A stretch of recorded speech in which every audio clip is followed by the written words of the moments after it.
Hi, welcome to Neuroverse A podcast hosted by Carolina and Clara, where we discuss all matters from neuroscience to philosophy and beyond. Today's episode is on coffee Ooh. and whether it's good or bad for you. Maybe we should suggest sitting down with a cup of coffee to listen to this episode. So, caffeine is a highly debated topic, not only from day-to-day lifestyle, but as well as in terms of research. There's a lot of contradictory information out there. Yeah.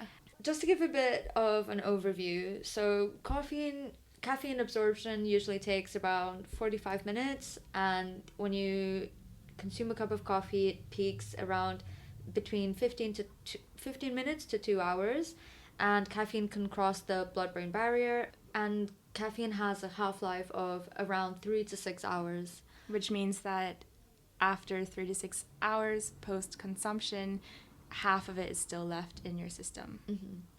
Consuming coffee can increase sleep latency, and it can also reduce sleep quality. Some of the benefits are that it stimulates motor activity, it has been shown to improve attention, vigilance, and it can also increase memory retention and be a cognitive enhancer. Can I just jump in Yes. and give a little... Of course. Fun history fact Uh-huh. / history of coffee. So I came across this video by Wired on YouTube in which Michael Pollan, the science writer who we love, was describing the history of coffee and how it played a huge role in human history. I think I've seen that Have you video. seen it? It's Yeah. so interesting. Yeah. Tell us. Okay, so in short, humans weren't really able to drink water in the 16th century because it was very contaminated, and so people mainly drank alcohol because it was fermented and this was a way to kill bacteria. Around the 17th to 18th centuries, there was a shift in drinking habits from alcohol to coffee as it became more popular, and there are theories that this essentially drove the Age of Enlightenment and the Industrial Revolution because it greatly increased human productivity, especially compared to a population that was previously almost permanently drunk. And I just think it's so fascinating how the rise of coffee basically altered the cognitive usage by humans. Yeah. And it shaped history through the Age of Enlightenment and the Industrial Revolution. It's interesting that they came to that conclusion in terms of the Age of Enlightenment, but interestingly enough, there's similar or parallel theories about the consumption of psilocybin and psychedelics in like relation the ape to who took psychedelics and became a human. Yeah, exactly. Yeah. So essentially, there are some theories out there that the biggest development of the prefrontal cortex was to do with the consumption of psilocybin. Yeah, and now it's interesting that the consumption of caffeine correlates or could have caused the Age of Enlightenment. It seems like drugs that affect the brain Psychoactive. can create like shifts in Human progression yeah. and development. Super interesting. Yeah. So caffeine tolerance can be developed in a week. So it's a very short amount of time to become tolerant to coffee. I did not know that. And also the level of, this is just like fun facts at this point, but the level of caffeine that it takes to kill you would require 75 to 100 cups of coffee. How would it kill you? Like caffeine toxicity. Okay. Yeah. Okay. So, but that's a really big amount. Wait, did you say 75 to 100? Yeah. In that Wired video, they were explaining how, I think it was Voltaire used to drink 75 cups of coffee a day. No. Oh my god. Yeah. But yeah, up till today, coffee is the most widely consumed psycho-stimulant in the world. Yeah. And has been backed up by science with studies showing that caffeine consumption, like described earlier, can be a cognitive enhancer, and it can also improve mood, and it can help prevent depression as well as suicide. Although it has been shown to also increase stress levels. Yes. Yeah. And anxiety. Anxiety, not so much, but... Really? Yeah. Because I read that one study compared coffee drinkers people who drank more than 1 cup a day with non-coffee drinkers who drank less than 1 cup a week. And they showed that coffee drinkers had higher stress levels, but there was no difference in anxiety or depression levels. Okay.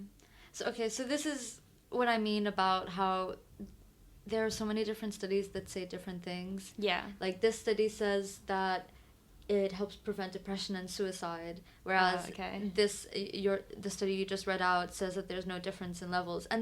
But the same thing happens as well as not only on a mood level, but as well as physiological effects. There are some studies that say that it can reduce sleep quality, whereas there's a study conducted in the Basel University that showed that coffee consumption had no effect on sleep.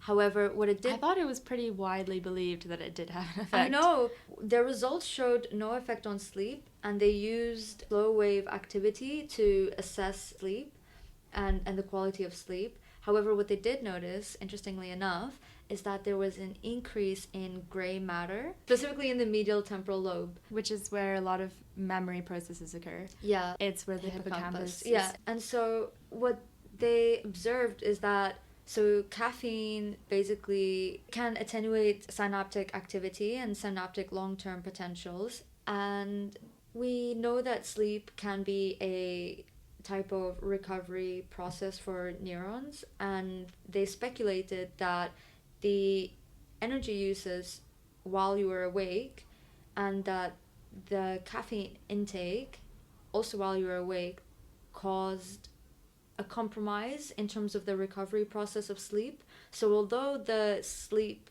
slow wave activity wasn't affected, the fact that there was a gray matter increase, they speculate that this may have been a compromise between synaptic recovery, which may have been incomplete, requiring then the need for more coffee consumption the next day. Interesting. So what do they think caused the increase in gray matter? They speculated that the increase in gray matter may have been due to a compromise between synaptic recovery due to the synaptic activity during the day, and this ended up causing the increase in gray matter.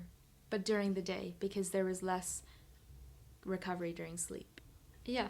This was over a 10-day period, I believe, this study, and it was done on healthy participants, which is something I want to point out, because a lot of the studies with caffeine have been done in the context of patients with either chronic conditions or like neurodegenerative disorders in order to see the effect of caffeine on these conditions. So this is a study that I found on healthy patients. Yeah. It also, I was gonna mention as well that with every drug, it's so dependent on the dose and the timing. Yes. So like different studies analyzing the effects of caffeine in sleep would give their participants caffeine different times before they sleep. Also, you can't really control when every single different person sleeps. As well as their metabolism and how they react to it. Yeah, and everybody kind of has a different coffee drinking habit at baseline. So it's just, there's too much variation with these studies.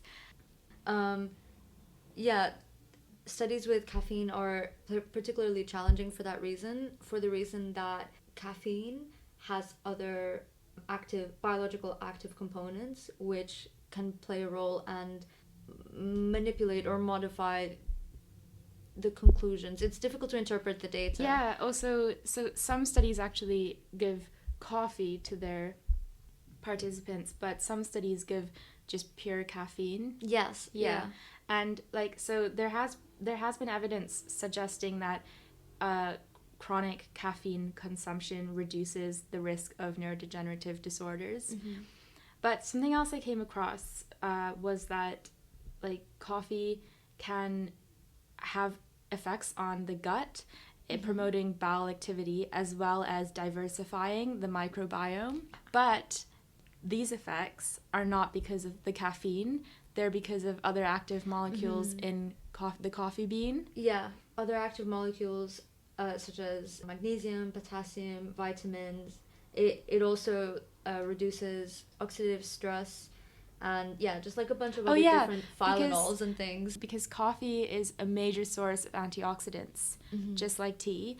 Okay, so amidst all of the positives and negatives to do with caffeine consumption, I just wanted to talk a little bit about the biology. So the way that caffeine works is in the brain it acts as an antagonist in adenosine receptors, meaning that it blocks adenosine. Adenosine is usually associated with sleep regulation, and it makes you feel sleepy, which is why we consume coffee in order to feel more awake. And so it blocks receptor A1, which inhibits neurotransmitters, and it also blocks adenosine receptor A2, which facilitates neurotransmitter activity. So it's neurotransmitter release, which is interesting that it has these two functions which seem counterintuitive or like cancel each other out. On top of this, there have been several studies, as we've mentioned, to assess the effect of blocking the adenosine receptors, for example using caffeine, as well as promoting adenosine receptor activity with binding to the adenosine, and both have shown benefits in their own way. So by blocking the adenosine receptors using caffeine has shown to help with apoptosis and inflammatory responses and neurodegenerative disease progression and things. And whereas the other one, so promoting this activity of the adenosine to the adenosine receptor, has also shown to help regulate neurotransmitter release and inflammatory processes.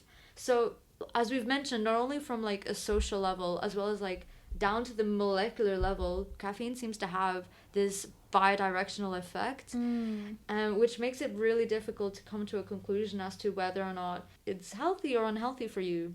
Yeah, and there's also another level of complexity in that I believe then by acting on adenosine receptors, the secondary effect is that it causes something called disinhibition of neurotransmitter release, specifically excitatory neurotransmitters like dopamine, noradrenaline, and glutamate. And so it blocks these adenosine receptors, as you described. It has various effects, and then through this it inhibits inhibition, thereby enhancing the transmission of excitatory neurotransmitters. Yeah, it's so cool. And yeah, it is this disinhibition, as you mentioned, of, for example, that allows dopaminergic neurotransmission, which again affects behavioral responses and locomotion and cognitive functions, and potentially a reason why that prevents depression and helps regulate mood, since when adenosine is blocked, dopamine receptors are still open to bind to dopamine. So it's one or the other. It's not, you can't have both bound at the same time. When adenosine receptors are bound, dopamine can't bind to its receptor, meaning that there's an overall lower mood and potentially sleepiness, and vice versa. When dopamine binds to its receptor, there's an uplift in mood. So one of the reasons why they think that caffeine helps neurodegenerative diseases is that by blocking the adenosine receptors, it allows for adenosine to be present in the system, and it's this presence of adenosine that has the positive preventative effects of neurodegeneration, such as helping with inflammation. However, this study that I read was from the 80s, and now they're saying different things. So in the 80s, we thought that long-term, like chronic consumption of caffeine eventually caused an upregulation of these receptors. So if you consumed a lot of caffeine, your neurons would produce more receptors, so you'd end up in long term feeling sleepier anyway. So if you stopped, you would just have an overabundance of adenosine receptors, and that would be it, so making this dependent cycle. However, a recent study, and this was conducted in vitro, a recent study has said the opposite, that they noticed that despite long-term caffeine consumption, when they stop, that the adenosine receptor availability didn't increase, which for me is positive, because I'm glad that they didn't have any long-term effects in that way. Yeah, but surely again it's dose dependent. Yes, but I think the point that they were making is over time, over years and years and years, you would end up having more adenosine receptors as opposed to someone who perhaps has a more moderate caffeine consumption intake. You would. In the 80s, they said there was an upregulation of adenosine receptors. Now they say. Now they say that it remains constant. Interesting. Mm-hmm. Something else I wanted to mention was the effects of caffeine or coffee on the functional connectivity within the brain between different brain regions. So, as you mentioned, I suppose more studies are able to more directly measure brain activity in humans in response to caffeine, which is more beneficial for understanding of the effects. And specifically, fMRI or EEG can be used to map functional connectivity between brain regions. And interestingly, there are 2 studies published in 2021 that address this. One showed that after drinking coffee, the cognitive performance in a task improved, and this was also correlated with a shift in network connectivity towards a more efficient network. So it's a bit complex the way that they analyze the EEG data statistically, so I won't go into the details. But they correlated and measured the different brainwaves of different frequencies and compared before and after coffee consumption, and there was an increased degree, strength, and efficiency of several types of different brainwaves. And so overall they concluded that these effects of caffeine may essentially reorganize the network to a state of more efficiency. Mm-hmm. And linked to this, there was a study as well in 2018, and they measured brain entropy. Brain entropy is a way to quantify how many different possible states the brain is in a given time. Mm-hmm. And so if there's more entropy, it means that there's a greater chance that the activity in the brain fluctuates more. Less entropy means that it's in more of a fixed state. So after giving participants a caffeine pill in this study, they found that there was an increase in brain entropy, so a more chaotic brain. And this is also indicative of higher capacity for information processing and more transfer of information across the cortex. Yeah. As we discussed in our previous episode, there was also increased entropy after the consumption of psilocybin, for example. So this was really interesting. The second study in 2021 also addressed resting state functional connectivity, not brain entropy this time, but they used MRI to see how different brain regions were connected to each other in chronic coffee drinkers and non-coffee drinkers. Yeah. So they found, and I found this a bit paradoxical as well, that coffee drinkers had decreased functional connectivity in areas associated with somatosensory, motor, and emotional processing. Okay. Which is interesting as well if we think about the links with depression or anxiety. But maybe because of that, another possibility is that a decrease in functional connectivity with the emotional center could mean that you give less emotional valence to your memories or events. And so that by being less emotional, you're less likely to have emotional disorders. Yeah, perhaps. Although I have a counter to that study. So fMRI uses oxygen as a measure. Yeah. However, consumption of caffeine causes hypoxia, so it decreases the level of oxygen present in the brain. That's such a good point. So if they're using fMRI... But is that long term? Because was this long term? The MRI they carried it out on, when they did the MRI, they didn't let their participants drink coffee for 3 hours prior, which I think they should have done more. Yeah, definitely. But still feel like that's a major flaw. Yeah, if they used EEG, I would be okay. Yeah. But since they used fMRI and since caffeine consumption causes hypoxia, then I feel like you can't interpret that data very clearly. That's a really good point.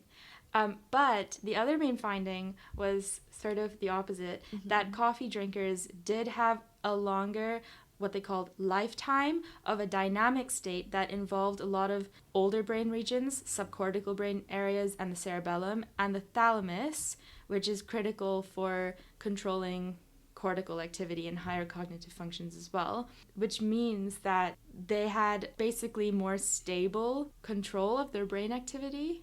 Coffee drinkers or non-coffee drinkers? Coffee drinkers. Interesting. And they suggested that this is related to an increase in attention, alertness, and arousal by drinking coffee. But again, this contradicts the increased entropy studies.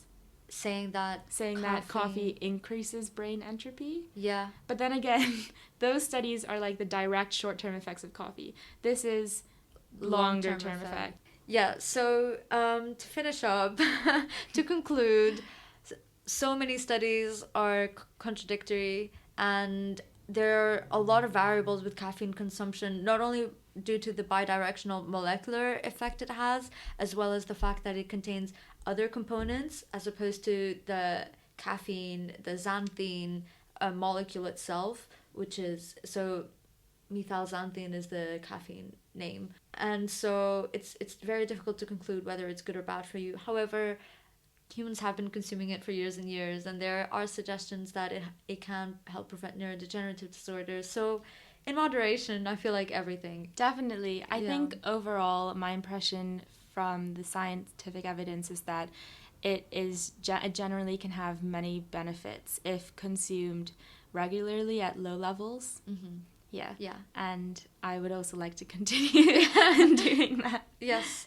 Well, so now you can enjoy your cup of coffee and not have any worries that you're... Or tea, or chocolate, or soda. Because they all contain a lot of caffeine as well. Mm-hmm. Thank you for listening.